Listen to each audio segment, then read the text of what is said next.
Thanks everyone for joining us today. Hi, my name is Jason Whitehead, part of the Jasons here, along with my co-host Jason Noble and our guests, Chris Adlard and David Bausor. Did I pronounce that right, David?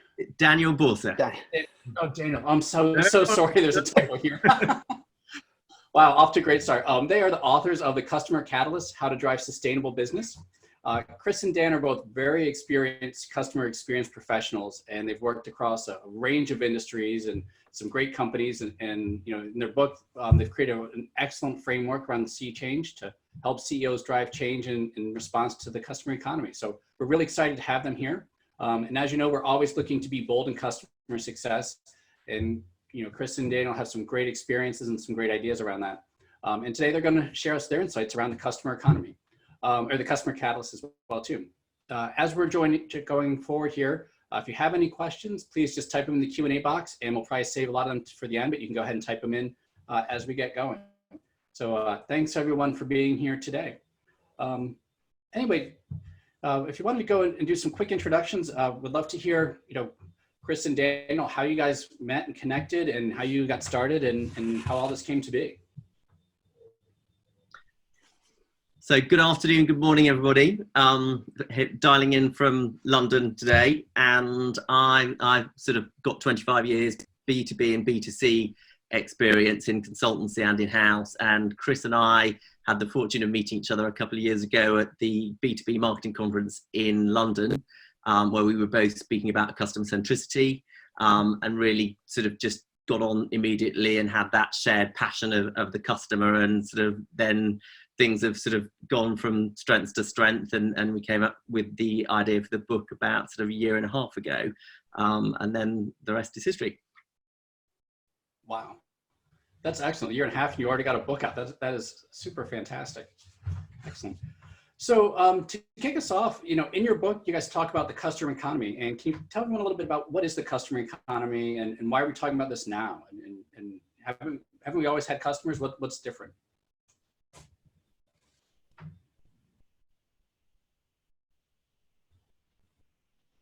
Oh. Guys, it looks like you're muted. Oh, sorry. Hi. So yeah, I mean, very much there's been a fundamental shift from the product economy to the customer economy, where sort of 10, 15 years ago, the power was very much in the hands of big corporations. You had little choice about, you know, what you had to buy. In terms of information was scarce, so you might have some sort of either peers or an industry association, you had media, but really you had to rely on what the customer had, what the organization had to offer. Fast forward to now, and there's been a fundamental power shift to the customer, where we are now in the customer economy, where the customer has that power. There's huge amounts of data, which enables, you know, you not only to listen to what the customer's saying, but the customer is very firmly in control about what they want. And that really sort of presented the paradigm where, you know, organizations have to change, otherwise they will die. So Chris, I don't know whether you would add to that.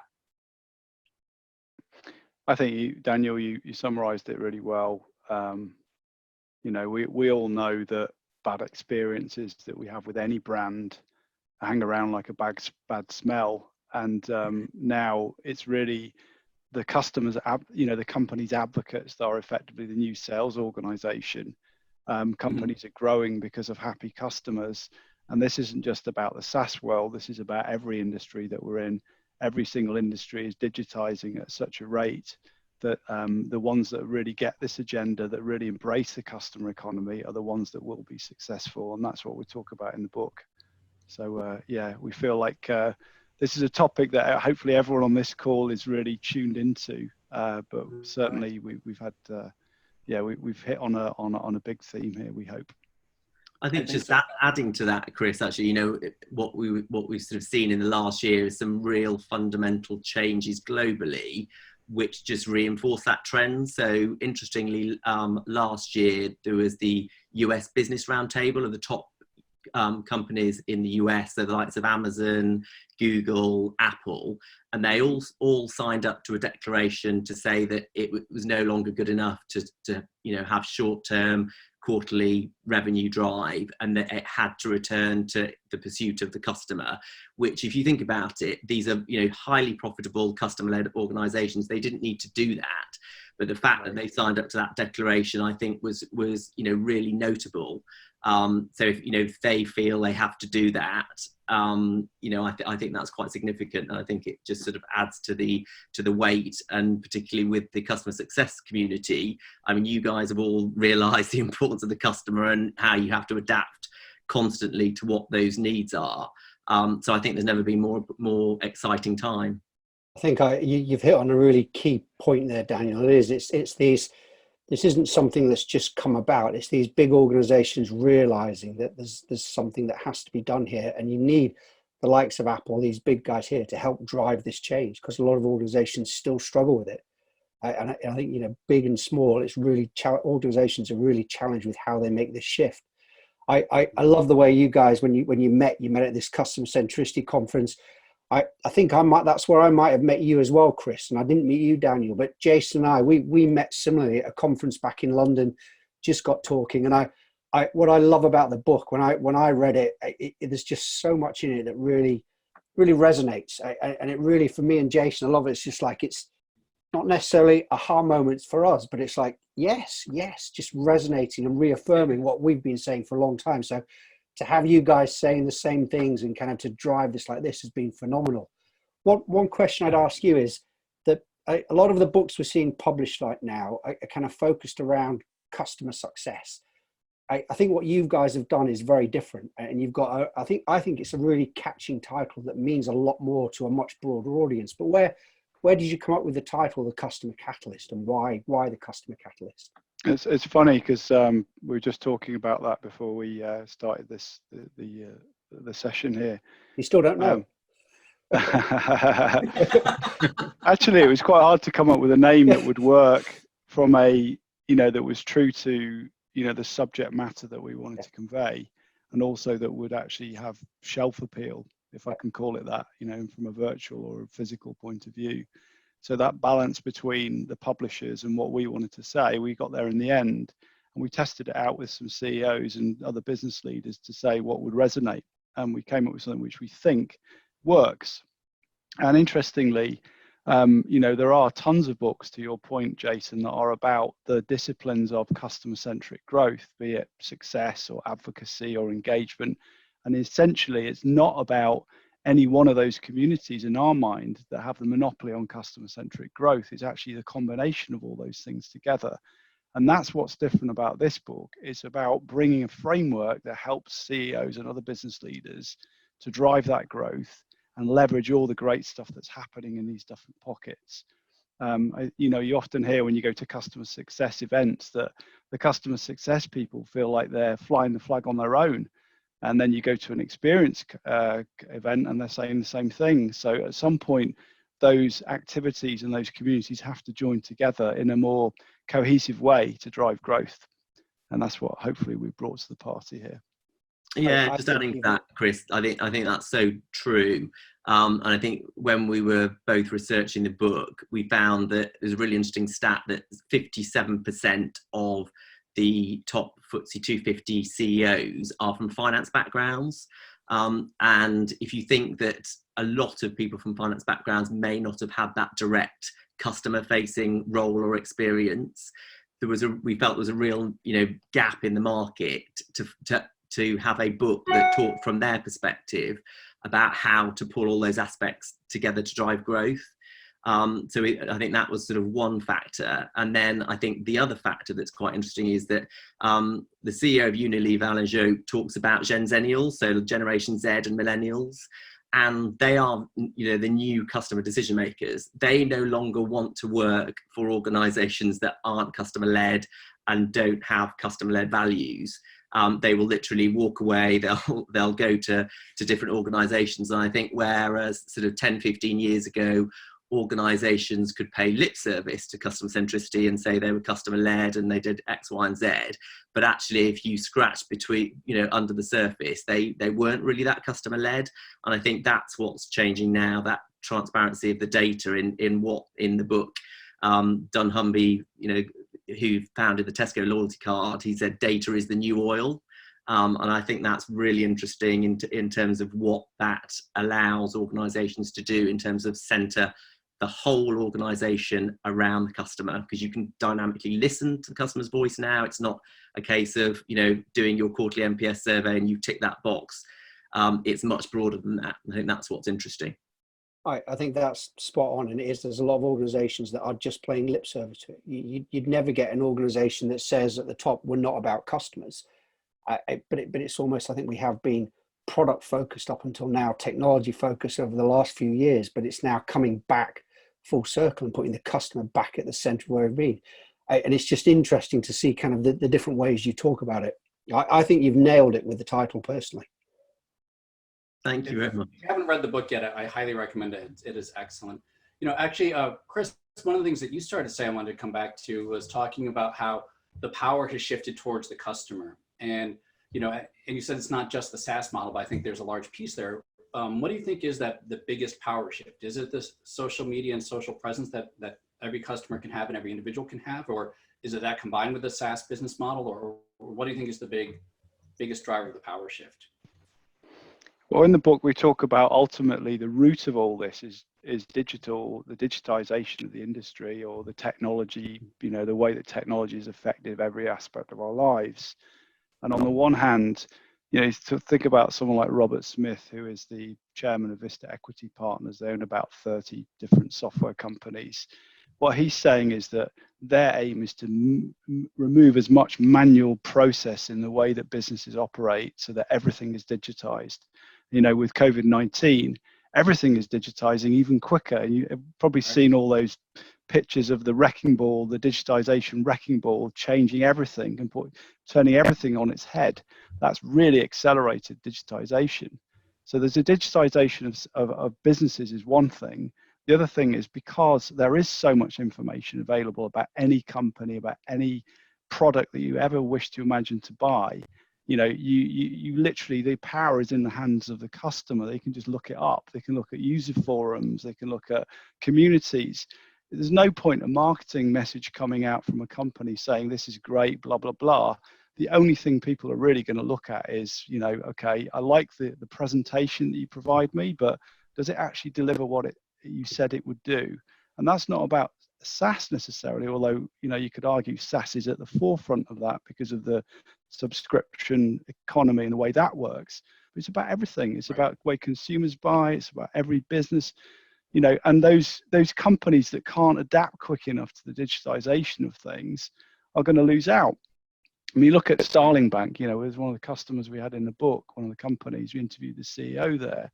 And, they've gone from something like 0 to 3 million customer accounts in the UK in the space of 4 years. So the big high street banks, obviously now, no one could even go into the bank right now. They're like desperately trying to build these skunk work digital banks that can compete, but it's going to be very difficult. Or even Zoom, for example. We're using Zoom now. The way that they have redefined the way that we do video conferencing, because they've really embraced the spirit of, what customer-centric design should look like, right? This is exactly what we mean. That is technology completely changing the way we do meetings, for example. So, short answer from my perspective, at least, is that, it's about technology disrupting everything we're doing to the point where the power is shifted, as Daniel said, from the product sales economy to the customer economy. Excellent. No, I agree with that. It's amazing the pace, and I love your Zoom example too. I mean, back, Google is a verb. Now Zoom is, on the way. All the other Zoom terms have come out. But moving on to, like, in the book, you guys have a framework to help CEOs, and you call it the C change. What is this, and why is it so important to talk about this now? So I think, sort of picking up on what we were saying, that, the time is now where the customer is in control. And when we were doing the research for the book, we'd seen a lot of books that are academic, and that, that's not a criticism, but it's if you're then because of the work we've done in-house and consultancy with business leaders, we've seen that, a book that says, right, if you do steps A to C and miraculously you've transformed. We know that in practice it doesn't happen like that. So we wanted to come up with a simple framework and link all of those elements to create a sea change, so a transformation. So for us, the book it's not just about a book. It is about, for us, success in 2 years' time is that if we have got leaders and the whole organizations to think differently about how they can actually center the whole organization around the customer, from customer voice to health to customer engagement to co-creation to customer success, which this community has done a phenomenal job, then that is what will drive growth. And it's not about saying you have to start at customer voice and end in advocacy and co-creation. It might be that a fintech company starts at customer voice, but it might be a manufacturing company starts at culture. It's that's for you to use the framework. So it's very much a fluid framework. And I think one of the other things that we have seen from the people we've researched with is that very much these silos of marketing, sales, HR just don't cut it anymore. You are seeing the blurring of those boundaries where you're creating these agile sort of scrum teams across those functions that then will drive growth, and it'll be a lot more agile, which is fascinating. Have you guys had any feedback from anyone who's started implementing the sea change yet and using the framework? What kind of feedback have they come back with? Has anyone seen any success yet? I mean, it's early days. It's only a good couple of months since it's been out there, but it'd be interesting in understanding kind of what people have been saying. It is early days. We've effectively just launched the book. Yep.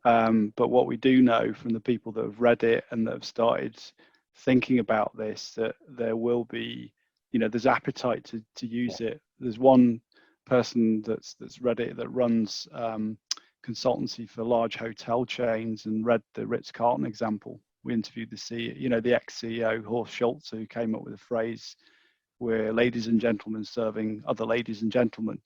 And he's using this as a sort of way in which the hotel chain he's operating with can redefine the customer experience using the sea change model. So we've got examples where people are starting to embrace it, but it is early days yet. So hopefully there should be some more over time. And just adding to that, I mean, what we're starting to see are a lot of reviews on Amazon, and we're also speaking a lot of podcasts like this, which is great. We spoke at Gainsight Pulse conference, and that's amazing because the energy from the customer success community is just so encouraging. And we always knew that for us to drive transformation, we couldn't do it on our own. We didn't want to do it on our own. And I think that's something else that is really encouraging, where the different communities really do get it and want to. They know we've got to all link together if we're going to drive growth. So we've had some really welcoming inputs to the likes of Don Peppers, who, if you think back to what he was trying to do, marketing in its very essence was all about fulfilling a customer need. But over the last sort of 20, 30 years, I think people have lost sight of that. And interestingly, we interviewed the CEO of the Chartered Institute of Personnel and Development. So a guy called Peter Cheese, who's the former number 3 head of talent at Accenture. And so he's really seeing organizations all over the world. And he really feels that, we've lost sight of the customer, and it's been more about the financials. And again, customers don't care about that. They don't care about, an internal or just for the pursuit of shareholders. And I think that is what's changing. And actually, even more interesting at the moment with COVID-19, you've seen companies stopping dividends. They realise that if they are going to survive, their customer is much broader than a short-term quarterly profit figure and a shareholder. They're not actually necessarily buying from them, and that's got to change. I love that example that the guys thinking it's been about the finance historically and not about the customer, because you can see that with every discipline, every function. It's been about technology, not the customer. It's been about product. It's been about sales. It's almost that everybody has forgotten for a point in time to focus on the customer, and it's all about how do we get them back in the middle. And it's so what I really like about the book is when you guys have done these real world interviews and you're hearing firsthand the challenges that organizations are having, why they're in the position they're having now. But the way you're positioning those conversations is it is about the customer. I think one thing I'd be really interesting, what do you guys find from the conversations you've had with these execs? What's the hardest thing about making this sea change, and why, and where do you think people should start with it? I think, one of the questions might be as well related to that, Jason, about how do CSMs drive a sea change? Yeah. How do these communities of people not, doing the kind of these key customer facing roles? And, one of the first things we've suggested is that, people recognizing that they're not alone. So there are other people in the organization, often with a customer centric lilt or mission, but the dots haven't necessarily been joined up. And the other bit, once those dots are joined up through, say, virtual meetings or project teams, to sort of those agile scrums that Daniel was referring to earlier, to link those activities back to growth and back to the metrics of growth of the organization. A lot of growth metrics are always in the realm of sales. How's our sales pipeline? How's that doing? But actually, there are so many other ways that you can drive business performance and measure it based on the customer-centric sort of ideas, for example, that we've got in the book. So we would recommend that, the biggest thing is, one, customer success people and the teams get together with other people in the organization with these topics. Secondly, build a project plan around customer-centric growth and link it back to those metrics. And then thirdly, take it to the exec leadership team and say, hey, we think we can really drive this company forward in these ways. The sea change that we put across actually helps them, gives them the toolkit to do that. Because it's not about just the exec team that have to do this. It's the people, these people here, the CSMs on this call that can make it happen. Yeah. I love what you're talking. Oh, sorry. Go ahead, Danny. No, I was just saying, adding to that, I think it's looking at organizations about, they could start at, any of the 10 elements, but it's keeping in mind about driving sustainable, profitable growth. And I think there are, that's why all of these elements need to be brought together. So, you do need inspirational leaders who are genuinely customer led. Obviously it helps if they've had, customer facing experience. So the likes of Eric Wan, it's no accident what they're selling at the moment is of its time, but he was phenomenally successful before that. And interestingly, on Glassdoor, which, is the reviews independent site, he has a 99% rating on Glassdoor. You can't fake that. That is because the people who work for him value his customer leadership. They're constantly, innovating the product and adapting. I mean, we've all used it, and it is easy to use. So, as a result, that's why they have built, those number of customers. And I think one of the other interesting issues which you guys have raised actually on the first podcast of the year about the debate about the chief customer officer, I think that does genuinely help. It gives the CEO the right hand person to help drive the whole organization centered around the customer. Yeah, that's bang on. It's a combination of exec leadership and people have got those mission to drive that change. The other thing about Eric Wan, of course, is, his obsession with the customer wasn't just about customer-centric products. It's about, the whole culture of the organization. And you could argue that one of the reasons why he's been so successful in Glassdoor is because he's had a clear and unambiguous direction around the customer that he's repeated time and time again to the whole organization. That's exactly what Horst Schulze did at Ritz-Carlton. Nobody could debate that the clear line of sight was, we're going to look after the customer. It was just repetition of that same message. So, Right. It isn't just about Zoom, this, by the way. Of course, there are loads of companies doing it really well, but Zoom just happens to be an example that everyone knows at the minute because we're all using it. Right.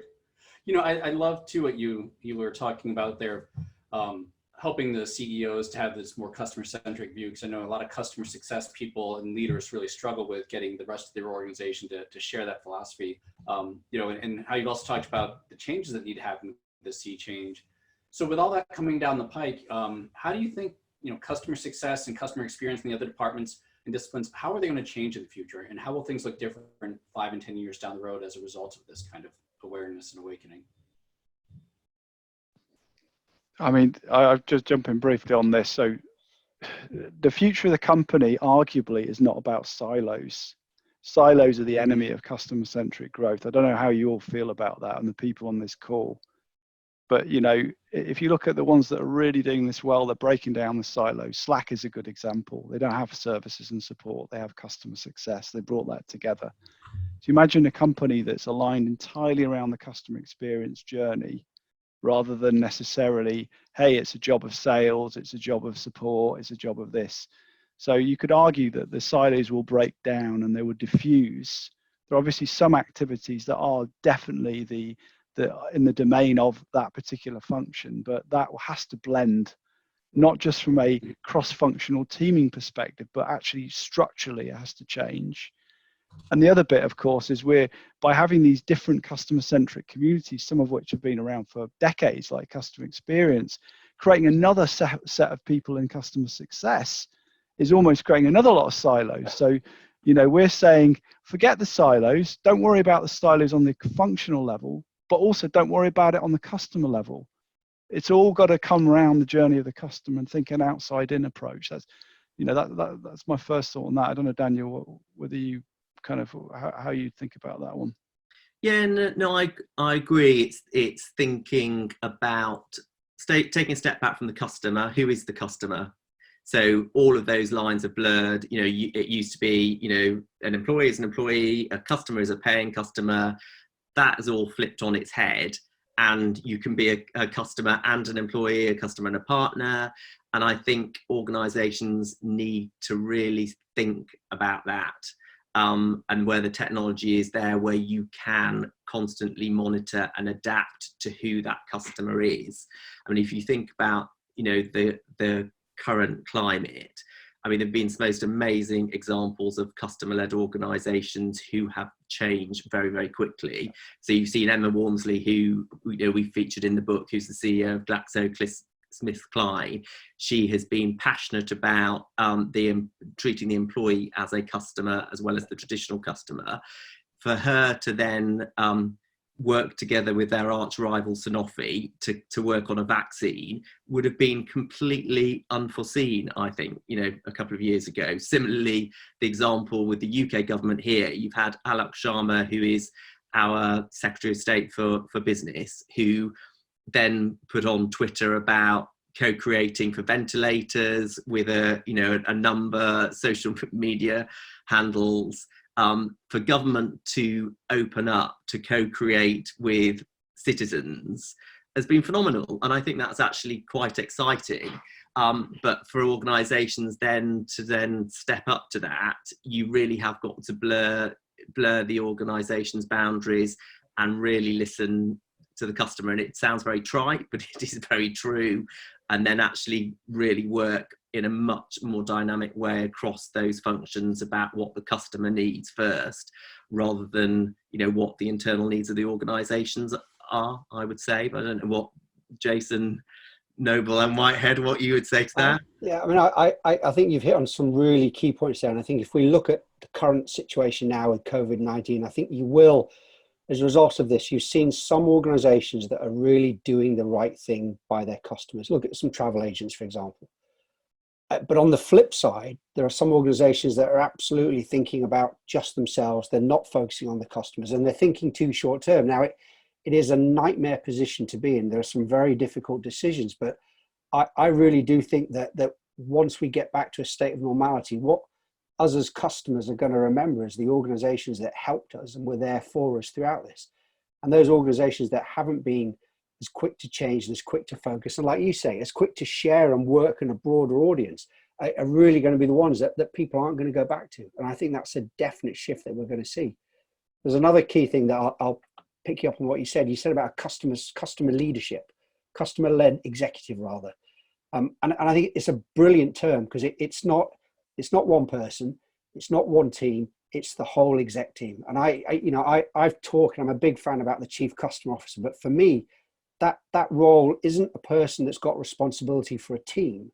It's someone that's got a very broad horizontal function. And one of the key things they're trying to do is stop those silos from happening. So it's working across the business to help facilitate people. And that's what really Jason and I, we've talked a lot about it.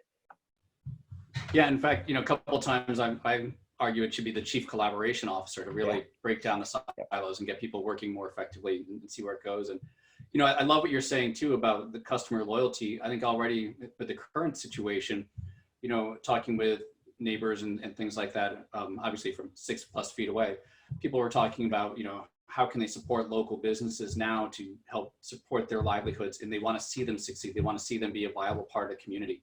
And people are already moving from the mindset of, I need to have the best experience, like when I used to go out to dinner and how much they would tip and what they would do, to, no, I want to support my neighborhood. I want to support my fellow businesses and the local people here. And I think that kind of loyalty shines through pretty quickly. And they're, voting with their feet and with their wallets and making different choices now. And I think that's going to shift back a little bit. So yeah, no, definitely. I saw a lovely example actually for Nick Meta from Gainsight about wanting to help, customer success professionals who might be out of work or there's a need elsewhere. And that, for a CEO to do that, I think is such great, behavior to demonstrate that it's not just about them, it's about the broader community.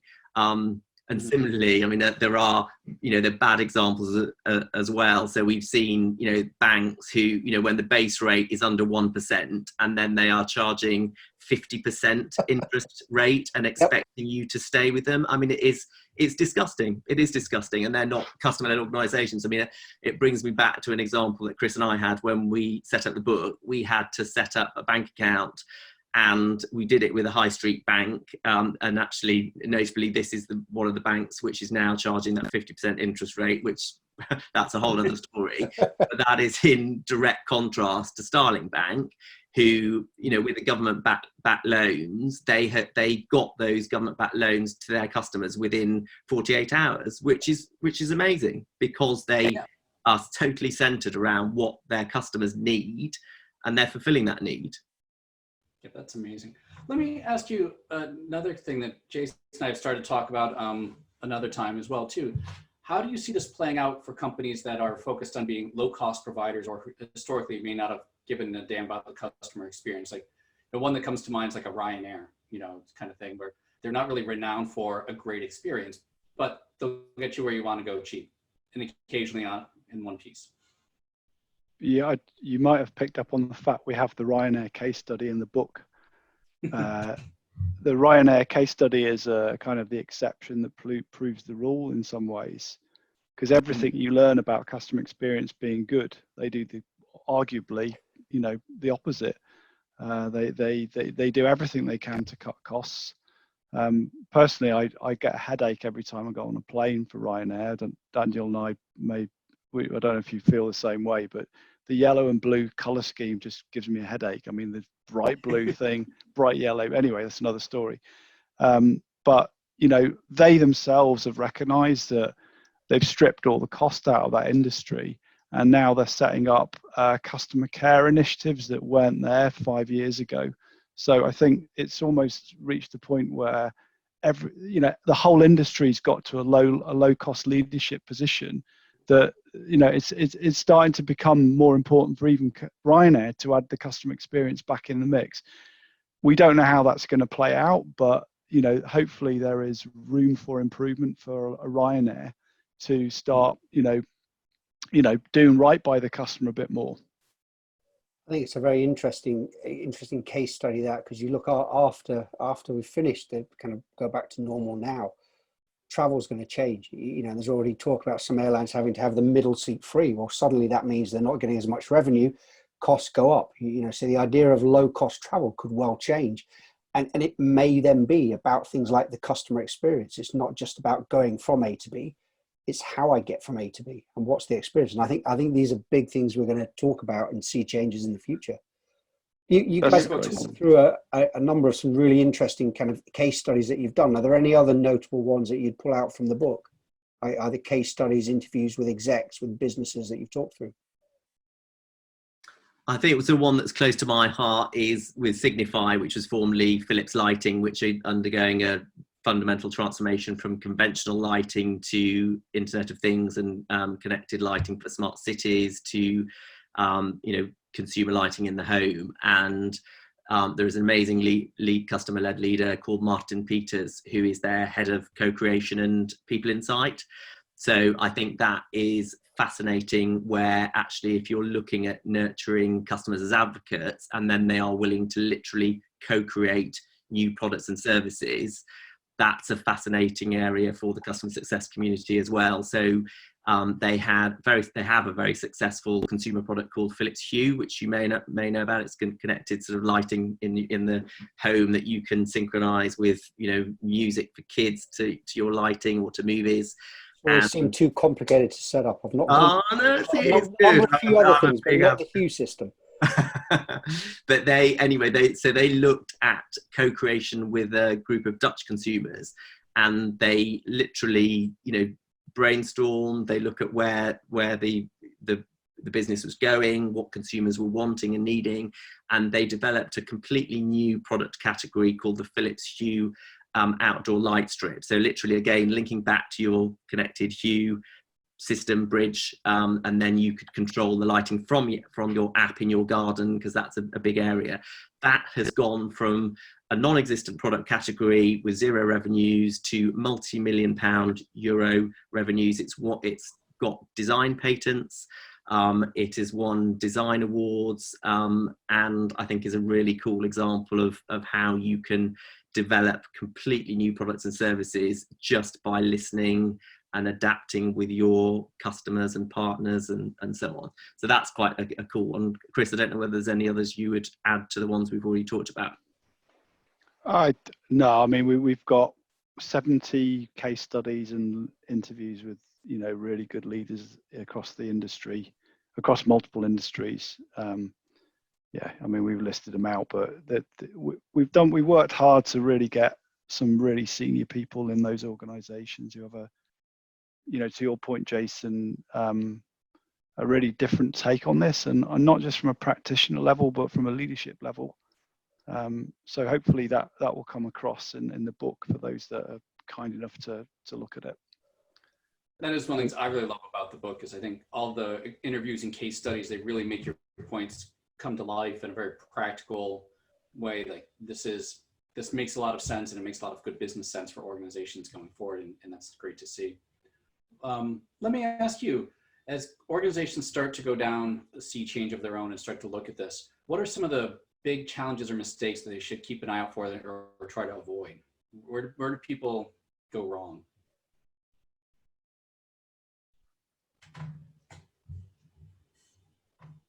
I mean, one thing that I would say, just from having worked with a number of global organizations, is that the common criticism as, it's yet another customer experience program or customer transformation program.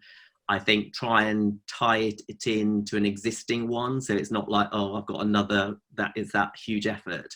And then I think it's sticking with it and adapting. So it's listening to your employees, your partners, your customers, or your traditional view of the customer, and those constant iterations. That's what Eric Wan has done very well amongst the other organizations we've looked at. They constantly are making iterative improvements.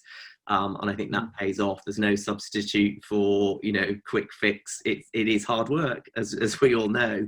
But I think the one thing that Chris and I would say is to this customer success community is be bold. There's a real opportunity for us all to join forces to drive this customer-led transformation, which I think is really exciting. Chris and I spoke at the Gainsight Pulse Europe conference, and it was just really heartening, the reaction that we got, that people are behind this, and it's not about one person, it's about all of us driving change. I think just to build on that as well, the one big mistake is to try and stay in a silo. So everything has to link back to growth. We have to talk the language of the leader of the company or the leaders. Everything has to deliver the bottom line. So the trick is for every community in the organization to work together, try and work out a plan and link it back to growth. because at the end of the day, companies exist to make money, whether we like it or not. And that is hard, as Daniel said, it's really hard, especially in CSMs in the trenches. They're like, well, these leaders don't get it sometimes. Well, they may get it, but they're just so focused on that quarterly number that it's hard for them to really embrace it. So the aim, I think, is to make it as simple as possible to link back all these initiatives in a very cohesive way back to growth. That's the link that often isn't there. I don't know how you guys feel about it and the people on this call, but we often see that there's lots of program fatigue, lots of programs, but okay, how does it result in the bottom line? Where's the link? And that isn't easy, but we think we can help people with that.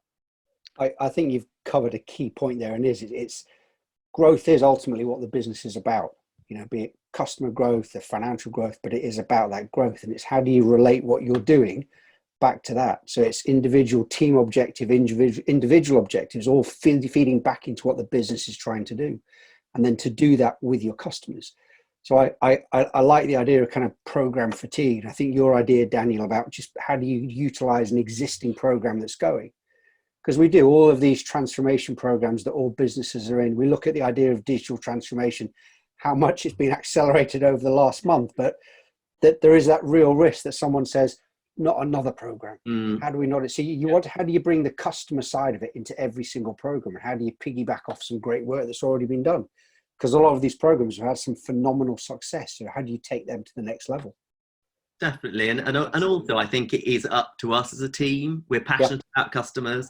We have to make sure that CEOs and leaders do get it and be bolder in terms of what we're saying, and actually coming back to that point about data is the new oil. We have that oil with the data to justify what we're saying, but perhaps sometimes we don't use it as well as we might do.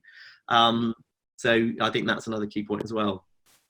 I think you guys both, Sarge, I was going to say, you guys come across as so passionate. And I think this is one thing, anyone that works in this customer field, be it customer experience, customer success, customer growth, there's a level of passion. And it's something that I think is unlike any other industry that I've been in. And it's just so great to see four of us with that same passion. I think all of us are smiling through this conversation. So it's just such a positive conversation. We're saying, yes, this is what we're trying to do. Yeah. You know, and I definitely love your be bold and get in there, because I know a lot of CS leaders or CSMs even struggle with that. And part of the role for customer success is it is different, and you are supposed to get your customers to do something different to get a different result.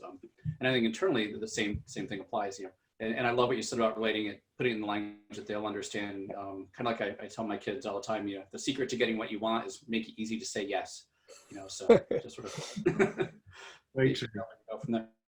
We're almost out of time here, so if anyone does have questions, please go ahead and put them in the Q&A window. But you know, as we move forward here, I think the next question sort of becomes just that: what is next for you guys? So I think it's definitely more of talking to leaders in organisations globally, because it's, you know, this is a continual process for us. As we were saying earlier, success will be in 2 years' time if we've got some leaders around the world who have started implementing the sea change and starting to get the transformation. We will all benefit from that. So that's what we're particularly passionate about. That we're looking at starting a podcast around the sea change and extending the leaders from, you know, from the technology chapter to the digital chapter co-creation, to share their stories. Because one of the things actually that we found when we were researching it is that a lot of books, they're quite linear, the case studies, and actually you really want to know an honest point of view from a business leader, actually what was the hardest thing, you know, what are the challenges in trying to cut through to get that growth. And then I think from doing that, by having the debate around genuine customer-led growth, that's where things will start to change. So we're really excited about that. Chris, I don't know whether you'd add to that. I think it absolutely, Daniel. If people embrace this idea, and people who've read the book have given us some really good feedback, and you know, ultimately we're all in this boat together. We hope that people will like what we've written and will use these ideas in their day job, and ultimately we get some senior people reading it, endorsing what we're saying, and let's see how things pan out over the next year or two, really. I think we'd Awesome. just love to know what you all think on the podcast, actually, and let us know if you're willing to write an Amazon review and give us genuine feedback if there's a certain element of, like, say, the customer voice chat you think actually works slightly different for us in our organization. Tell us, because we'd love to hear. Genuinely, we would love to hear. Absolutely. I think, guys, look, a massive thank you from us for joining us. I think it's fantastic to have two guys that are so passionate about it, but helping drive this really big, not just a small change, but a massive global industry shift that's needed here. Your book is a great read. I really enjoyed reading it. I know Jason started as well, so if anyone's not read it, do look him up on Amazon. It's in all your favorite bookstores as well. But it is a really exciting read, and I for one am super excited about hearing what else you guys are going to be doing. So a massive thank you for joining us today. And we do have a quick question that came in, if you have a second here. In conversation, you mentioned sustainable many times. We're probably mostly associated with the environmental movement. How do you feel the sea change sustainable fits with related concepts such as environment and CSR? That's a great question. Briefly on this one, so we talk about what are ethical businesses today, especially in the situation we've got with COVID-19. Ethical businesses truly embrace CSR, which means looking after their customers, partners, employees. It doesn't mean necessarily recycling paper every 3 months or whatever it is. Don't pay lip service to this kind of CSR thing. So if CSR is broader than just paying lip service, and it's fundamentally how you serve your community and your customers and so on, then we've got some great examples today that we've just talked about that are doing it. When we talk about sustainable, there is a link sort of indirectly with that idea of CSR, and our logo, for example, has got that sort of organics feeling to it, but that really is not the main point. The main point is that we're driving sustainable growth that's repeatable over time. It's not a short-term revenue pursuit. It's something that will really grow the business in a very healthy, sustainable way. That's how I would articulate that. What do you think, Daniel? Yeah, no, I'd agree. For us, it's all about sustainable growth. So, moving away from what we were talking about in terms of the shift away from the short-term quarterly profits, just about satisfying shareholders. But I think then there is another nuance to that question from Toby. Thank you for that. Is that it comes back to what the customer wants and those customer-led values. So if you think about the Gen Zennials that we talked about, a lot of them do want to work for the sustainable companies, which is what Toby's referring to is in question. But I think the primary, Chris, I would agree with you absolutely. The primary point is about sustainable business growth. So I think that in summary. Great. Awesome. Well, thank you so much again for being here. And thank you to all of our loyal listeners who've chimed in. And I know we can get a lot more people listening to the replays as well, too. Congratulations on the book. It is a phenomenal read and highly recommend it. And hope you'll keep in touch and let us know how things continue to progress with you guys. Definitely, and thank you so much for the invite today, and really excited to partner with you on this as well, Jason's. Really appreciate it. Thank you guys. It's been really cool. Enjoyed the conversation. Great. All right. Thank you, everyone. Thanks, everyone. Once again, take care. Bye now.